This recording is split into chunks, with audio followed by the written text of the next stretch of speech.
കൃഷ്ണ ഗുരുവായൂരപ്പ, എനിക്ക് എല്ലാ ചോദ്യത്തിനും ഉത്തരം എഴുതാൻ കഴിയണേ ഭഗവാനെ. പഠിക്കേണ്ട സമയത്ത് പഠിക്കാതെ 8 മണി വരെ കിടന്നുറങ്ങിക്കോളും. എന്നിട്ട് പരീക്ഷാ ദിവസം ഇങ്ങനെ ഒന്ന് പ്രാർത്ഥിക്കും. ഏട്ടൻ നോക്കിക്കോ, പരീക്ഷയ്ക്ക് എനിക്ക് എല്ലാ ചോദ്യത്തിനുള്ള ഉത്തരവും കൃഷ്ണൻ കൊണ്ട് തരും. പിന്നെ കൃഷ്ണ പണി പരീക്ഷ എഴുത്തല്ലേ. അതുമല്ല, പുള്ളിക്കാരൻ മാത്സിൽ ഭയങ്കര വീക്കായിരുന്നു എന്നാ മറ്റേ കക്ഷി പറഞ്ഞത്. ആര്? പുള്ളിയുടെ മമ്മി യശോദ.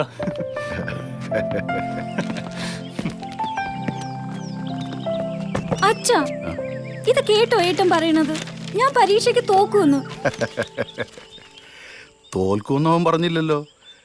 കൃഷ്ണൻ മാത്സിൽ വീക്കായിരുന്നു എന്നല്ലേ പറഞ്ഞത്.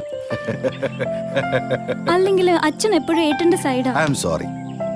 ചെല്ല്, എൻ്റെ മോള് ചെല്ല്. നിനക്ക് നന്നായി എഴുതാൻ പറ്റട്ടെ. All the very best and God bless you. Okay? Thanks അച്ഛാ. സമയങ്ങളാതെ വേഗം വന്ന് കേറ്. അരമണിക്കൂർ നേരത്തെ എത്തി ആ പുസ്തകം ഒന്നുകൂടി മറിച്ചു നോക്കാം. എന്തെങ്കിലും കഴിച്ചിട്ട് പോടാ. അമ്മ, ഞാൻ പുറത്തുനിന്ന് കഴിച്ചോളാം.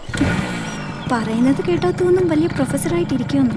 പഠിക്കാൻ പോകാതെ കണ്ട ഗിറ്റാറിന്റെയും വയലിന്റെയും ഒക്കെ കമ്പിയും ചരടും മുറുക്കി നടക്കുക.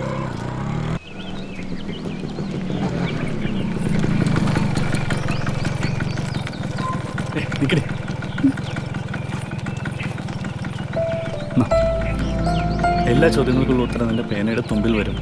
ഞാനും ഒന്ന് പ്രാർത്ഥിച്ചത് മുഴുവൻ നിനക്ക് വേണ്ടിയാ. നന്നായി എഴുതുക. മുഴുവൻ മാർക്ക് നിനക്ക് കിട്ടും.